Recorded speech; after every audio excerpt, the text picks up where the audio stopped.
اچھا شیخ صاحب یہ سوال تھا کہ مفتی طارق مسعود صاحب جو ہیں وہ کافی پریشان ہوئے ہیں بلال اور شاہد بھائی کے یعنی کہ وہ ویڈیوز پر.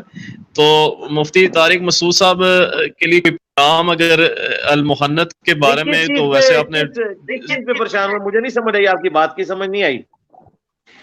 جی بلال اور شاہد بھائی کی جو ویڈیوز پر نا جی, کہ وہ جیسے آپ کل فرما رہے تھے نا بلال بھائی کو کہ ویسے پکڑا آپ نے کہ مفتی صاحب کو کوئی جواب ہی نہیں دے رہے بیچارے مفتی طارق مسعود صاحب. ہاں جی, پیغام ان کو کیا دینا ہے میرے بھائی, میں نے تو ویڈیو ریکارڈ کروا دی ہے. دیکھیں ان کی تو بچپن کی خواہش تھی جو میں نے ان کے کہنے پہ تو پوری نہیں کی, لیکن اپنے اسٹوڈنٹس کے دباؤ میں آ کے میں نے قبول کر لی ہے. تو اب میں مفتی صاحب سے آپ کے پلیٹ فارم سے ریکویسٹ کروں گا کہ مفتی صاحب میرے اسٹوڈنٹس کے سامنے مجھے اس طریقے سے آپ, بلکہ میرے اسٹوڈنٹس کو میرے سامنے شرمندہ نہ کروائیں. میں تو شرمندہ نہیں ہو رہا کیونکہ میں نے ان کے کہنے پہ بنایا تھا. تو پلیز مفتی صاحب میرے اسٹوڈنٹس کو میرے سامنے شرمندہ نہ کروائیں, اور میرے اسٹوڈنٹس کی اور اپنے اسٹوڈنٹس کی بھی لاج رکھ لیں. آپ تو ابھی تک یہ سمجھ رہے تھے کہ شیر جو ہے وہ سلاخوں کے پیچھے ہے تو میں للکار لوں گا, لیکن آپ کو پتہ ہی نہیں تھا کہ سلاخیں سائڈ سے کھلی ہوئی تھی.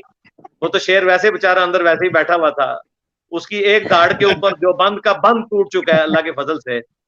تو اب تو شیر باہر آیا اور للکار رہا ہے کہ آئیں, آن لائن آئیں اور بات کر لیں المحنت کے 3 عقائد کے اوپر. ویسے تو آپ نے تو دنیا کے ہر دیوبندی مفتی کو, جن کے قدموں کی خاک بھی آپ کے کراچی کے مفتی صاحب سے افضل ہے بقول ان کو فون کر کے پوچھ چکے ہیں, تو ایک آیت حدیث نہیں پیش کر سکے المحنت کے عقیدوں پہ, تو انہوں نے بیچاروں نے کیا پیش کرنا ہے.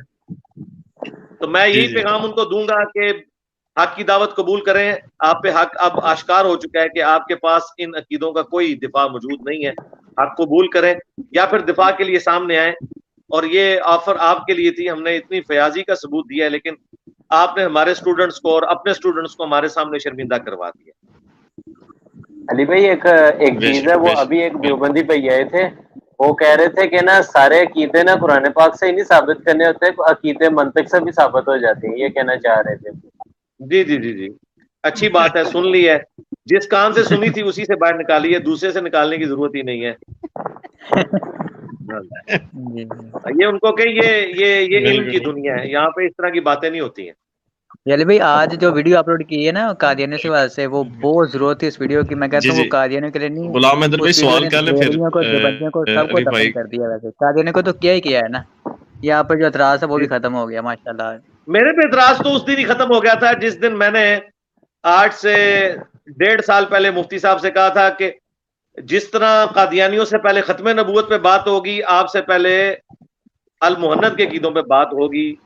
تو میرا اعتراض تو اسی دن ہی ختم ہو چکا تھا. دوسرا اعتراض تھا سفید کپڑے پہننے کا, وہ جب یہ کراچی سے شب خون مارنے آئے تھے, ہم نے سفید کپڑے سفید پگڑی پہن کے وہ اعتراض بھی دور کر دیا. تو ان کا دین تو کپڑوں میں ہے, وہ اللہ کا شکر ہے میں نے اتنی دفعہ سفید کپڑے ویڈیو میں پہنے ہیں کہ وہ ان کا دین تو اس میں ثابت ہو گیا الحمدللہ.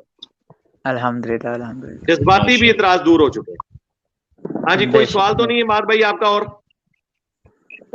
جی شیخ صاحب یہ سوال تھا کہ یہ اللہم اہدنا فیمن ہدیت وعافنا فیمن عافیت, یہ ہم پڑھتے ہیں نا جی وطروں میں. جی تو یہ اللہم انا نستعینک.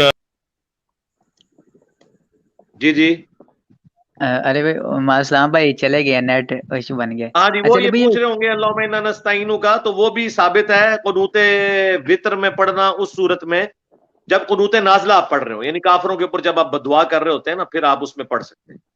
وہ ثابت ہے وہ بھی. ہاں جی اس کے لیے میں نے مسئلہ 130 وطر کے اوپر تفصیلی ریکارڈ کروا دیا ہوا ہے. صحیح ابن خزیمہ کے اندر, سنن کبریٰ البیہقی کے اندر حدیثیں موجود ہیں, المستدرک للحاکم کے اندر بھی. ہاں جی, اور جیل بھائی یہ سعودی عرب کے اندر یہ جو غزوہ احد کے واسطے جو کنواں بنا ہو جس کے اندر ابو جہل کی لاش اور وہاں پر کچھ یہ بنائے ہوئے انہوں نے قبریں وغیرہ, تو یہ وہ کنواں وغیرہ یہ سچ میں ہے یا پھر ویسے ہی انہوں نے کیا واللہ ہوا عالم. یہ چونکہ آپ دیکھیں یہ تو ٹوٹلی جغرافیے سے متعلق سوال ہے, یہ تو وہاں کے رہنے والے لوگ ہی بتا سکتے ہیں نا. مجھ سے تو آپ جیلم میں ایک بہت بڑا کنواں ہے اس کے بارے میں پوچھ سکتے ہیں, قلعہ رتاس کے اندر, جس کے اندر ہاتھی اتر کے پانی پیا کرتے تھے. آج بھی ہاتھی آپ نیچے اتار سکتے ہیں, اتنا بڑا کنواں ہے وہ, اور سائڈ سے اس کے نا سیڑھیاں نیچے اترتی ہیں. وہاں کے کنویں کے صحیح بارے میں نہیں مجھے پتا، وہ تو وہاں کے رہنے والے لوگ ہی بتا سکتے ہیں. اچھا اچھا اچھا صحیح صحیح